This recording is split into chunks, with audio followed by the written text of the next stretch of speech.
Oh man, here we are. It's Saturday the 3rd, I believe, February 3rd, second weekend working on the Dodge.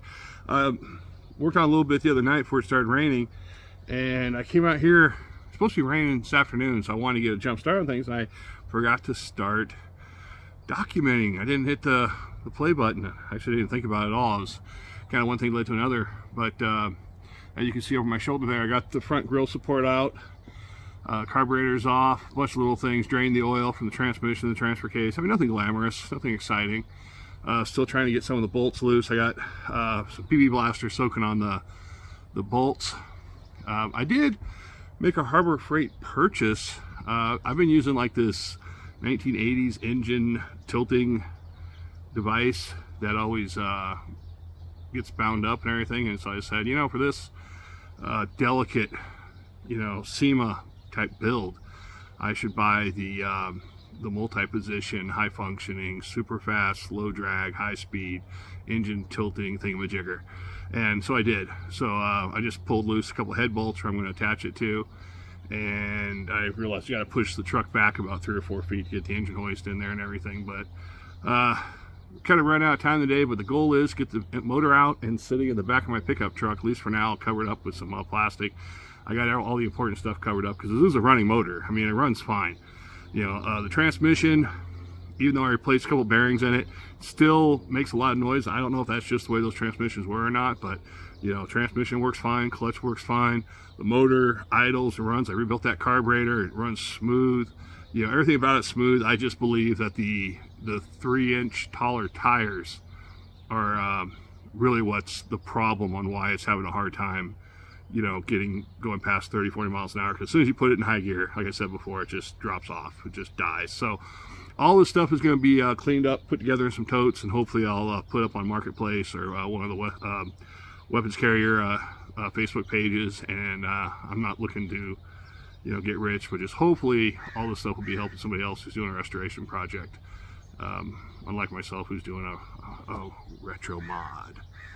Yeah, high tech here, you know. But either way, I'm having fun with it. It's nice to get working on something again. And let me just spin around real quick. So, the carburetor and governor are off, which governor doesn't work. Got the fuel pump off. I'll probably put the fuel pump back on once I get everything out. I want all the room I can get. Let's see what I got left. I got 2 front bolts soaking. I gotta get the brake line off.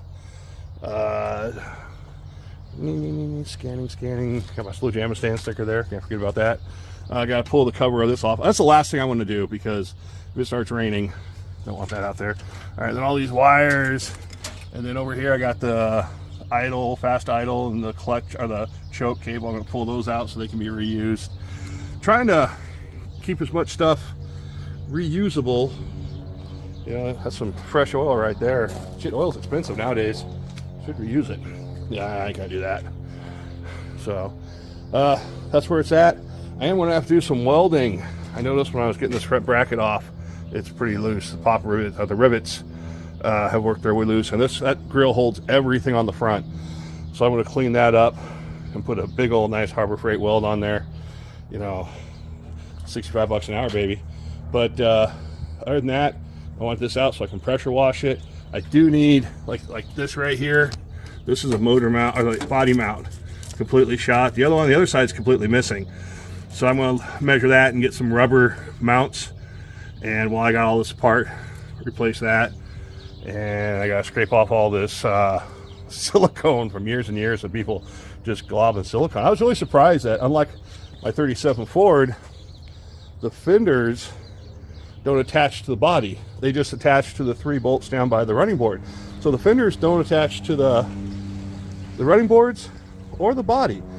Maybe that's because of the universalness of these, and they're all different style cabs and different uses, or maybe because of the flex. I don't know, but either way, that's something I might, since all this is going to be, it's going to be an asphalt queen, I might bolt that together, you know, give it a little more stability. I don't know, depends. If I have any extra nuts or bolts, I'll do that. Then I got myself a nice little tote here, keeping all the parts that that's gonna go with the motor all separate. I got a whole bunch in the backyard. And then the steering wheel. Yeah, you know the story. I just got a lot to do. So my Saturday update. Hopefully when I spin the camera around in a little couple hours, I'll have the motor out. And hopefully that sky, there it is, Simplify, that sky will stay blue.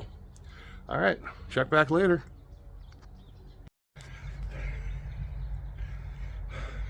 Well, nothing goes as planned. I'm literally 2 bolts away from pulling this out, and I had to stop what I was doing, break out the gas axe. There's like 3 things you don't want to see in a shop: tap and die set, bolt extractors, and a torch. Well, unless you're doing metal work, of course you need a torch, but if you're not doing metal work, torch only means one thing: bolts you can't get out. Well, these bolts were, I couldn't get out. Apparently somebody had, at one time, had welded something on the back of the bumper, and I just couldn't, they wouldn't go. So, and I couldn't get in there with anything, kind of big break. So there's the bumper. You can kind of see, like on the corner there and the corner there was something welded there at one time, so I couldn't even get those bolts to go. And then I had some other bolts that were up inside, and I couldn't get a good wrench on it. So I figured, what the heck? So I cut off 3 bolts on each side. 2 came out okay. So gotta, you know, it's gonna get cleaned up. I don't know if I'm gonna save the markings on the bumper, because it is for an Army unit. And this was at Camp Pendleton, and you know, I don't know, we'll see. I'll probably just keep the hood numbers and just paint the bumper green. So I'm gonna probably go have some lunch. The weather is starting to turn, but like I say, all I got is 2 bolts on the cross members there. Oh, and I gotta take the shifter out, and that's my new fancy dancy Harbor Freight engine tilter puller thing, which it works pretty good. But this thing's sitting so high, I didn't have enough height to go over the bumper. That's why I had to take the bumper off, so I can just lift it and just whoop, whoop, sound effects. All right, and hopefully I'll get that after I go make me a sandwich or something. All right, that's my midday update. And as you can see, the weather is turning. I guess they're running the at the Coliseum is supposed to be tomorrow night, NASCAR race. For those you don't know, I work at All American Asphalt for Betts Express, and we paved that here a couple weeks ago. We've done it for this is the 3rd year, probably last year hopefully. But supposed to be on TV tomorrow night, and they're doing it tonight because of rain. Yay. So now I gotta go figure out how to watch FX1 on my rabbit ears. All right, there it is, update number 2-ish. All right, wrapping it up. Saturday, February 3rd. Got everything done this weekend I wanted to get done. Still a little bit more I could do, but temperatures dropped. The sky is no longer blue. Betsy Ross and the Marine Corps flapping in the breeze. And the motor's gone. That's right. So, hey, there I am. Let's go this way. There it is. Let's see if I can get a wider angle there. Double size it. Ah, well, that's it. All right, motor's out. Just pressure washed it with my Harbor Freight 1700 psi pressure washer. Good enough for any of your home pressure washing needs. But boy, temperature dropped drastically. It's starting to get real chilly. I mean, California chilly. Oh, I got something on there. Oh, yep. See that? Look at that. Oh, let's see. That's even better. All right, so had to take off the front bumper. Apparently, there was something welded on here, and this bolt was welded to it. But the reason I had to take it off was with my fancy dancy Harbor Freight engine hoist and my engine cradle lifter tilter thing. The engine hoist wouldn't lift it high enough to get over the bumper, so I had to take the bumper off. No big deal. I had to cut off a couple bolts, save some time, and well, we'll fix that. But other than that, everything's looking good. Just got to clean up everything inside here. I got to take off these mud skirts, take out the fuel lines, I take the steering box out. That's a whole nother project.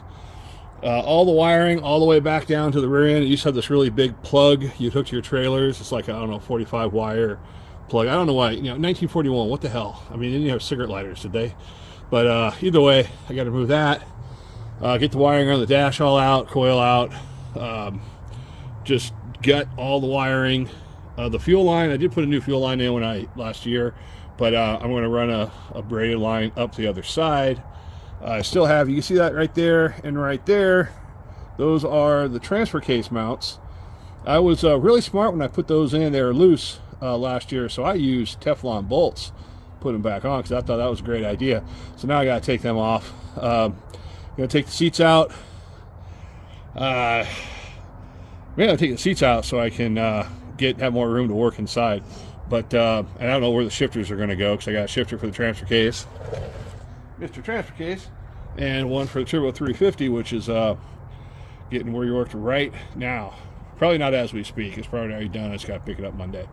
But motor is sitting on my Harbor Freight carpet dolly with a few blocks.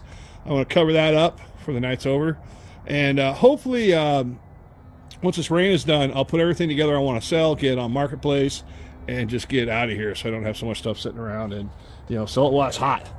But before I even start thinking about putting the motor in, I got the brake lines. I got new brake lines I want to redo, and let me see if I can get downside here. Those lines are pretty well rusted, so I'm going to be running all new brake lines, probably all the way even back to the back while I got this apart. Now I'm doing that for two reasons, because I'm putting a dual master cylinder pedal, a Corvette style, up on the firewall, and if I ever do decide to put power brakes on, I want everything to be, you know, up to snuff, so to speak.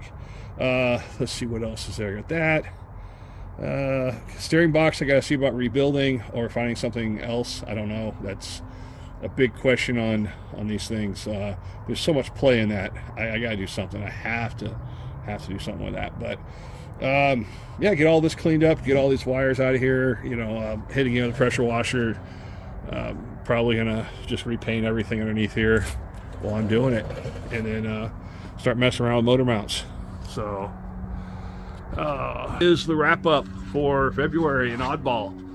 So probably won't see anything until the weather clears up. Got a few things left to do on the motor before I put it in. Like I said, I'm not going to do anything until I have the transmission, because, you know, the mounts, I bought a set of mounts, weld in, bolt in, and you can't do one without the other. So of course, firewall has got to be modified. A lot of stuff, a lot of cool stuff, a lot of fun stuff. So now that the hard work's out of the way, the fun shall begin. All right, have a great day and simplify.